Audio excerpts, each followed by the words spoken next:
नमस्कार दोस्तों, आज हमारे इस वीडियो में मैं आपको सफला एकादशी की व्रत कथा सुनाने जा रही हूँ।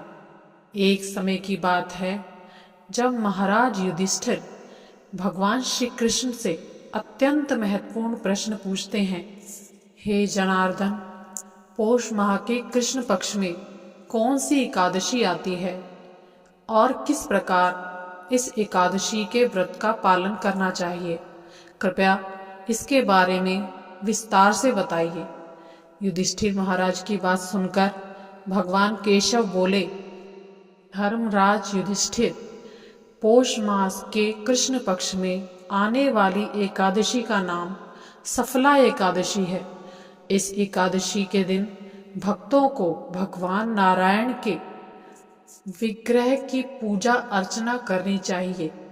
मैं आपको इस सफला एकादशी की पौराणिक कथा सुनाता हूँ। ध्यान से सुनिए। एक समय की बात है, चंपावन नाम की एक सुंदर नगरी थी, जहाँ महिष्मन नाम के एक अत्यंत पराक्रमी और धर्मनिष्ठ राजा राज्य करते थे। राजा महिष्मन के 4 पुत्र थे। सबसे छोटा पुत्र लुम्पक बहुत ही दुष्ट तथा पापी था।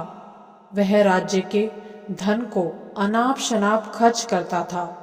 राजा ने उसे कई बार समझाया, किंतु वह नहीं माना। जब उसके दुष्कर्म हद से ज्यादा बढ़ गए तो राजा ने दुखी होकर उसे अपने राज्य से निकाल दिया। जंगलों में भटकते हुए भी उसने अपनी पुरानी आदतें नहीं छोड़ी। एक बार लूट मार के दौरान लुम्पक को 3 दिन तक भूखा रहना पड़ा। भूख से परेशान होकर उसने एक साधु की कुटिया में चोरी करने का प्रयास किया, परंतु उस दिन सफला एकादशी होने के कारण उसे वहां कुछ भी खाने को नहीं मिल सका और वह महात्मा की नजरों से भी नहीं बच सका। अपने तप से महात्मा ने सब कुछ समझ लिया। इसके बावजूद उसे वस्त्रादि दिए और मीठी वाणी से सत्कार किया। महात्मन के इस व्यवहार से लुम्पक की बुद्धि में परिवर्तन आ गया। वह सोचने लगा, यह कितना अच्छा मनुष्य है।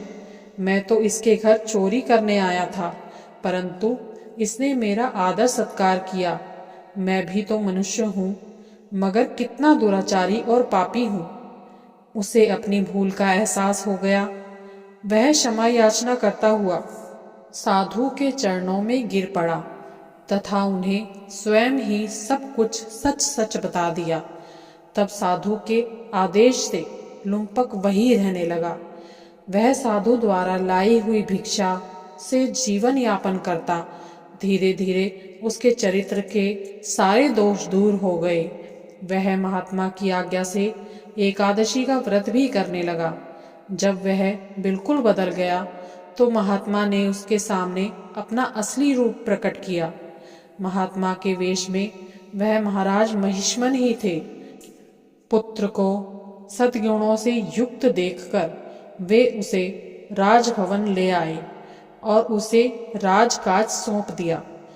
प्रजा उसके चरित्र में परिवर्तन देखकर हैरान हो गई। उसने सारा राजकाज संभालकर आदर्श प्रस्तुत किया। लुम्पक आजीवन सफला एकादशी का व्रत तथा प्रचार करता रहा। इससे यह बात स्पष्ट हो जाती है कि व्यक्ति पर संगति का बड़ा प्रभाव पड़ता है।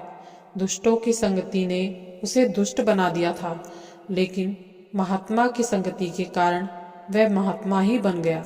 अपने पिता के पदचिन्हों का अनुसरण करते हुए देह त्यागने के बाद वैकुंठ लोक को प्राप्त हुआ। कथा समाप्त करते हुए भगवान श्री कृष्ण जी ने कहा, हे राजन, जो इस सफला एकादशी की कथा का श्रवण करते हैं, पाठन करते हैं, उनके समस्त कष्ट नष्ट हो जाते हैं और अंत में वैकुंठ धाम को जाते हैं। जय श्री हरि विष्णु, जय हो एकादशी माता, जय हो। तो कैसी लगी आपको हमारी कहानी? अगर आपको कहानी अच्छी लगी हो तो कमेंट बॉक्स में ज़रूर बताना और ऐसी ही कहानियों के लिए हमारे चैनल ओमकारा भक्ति को सब्सक्राइब करना। धन्यवाद।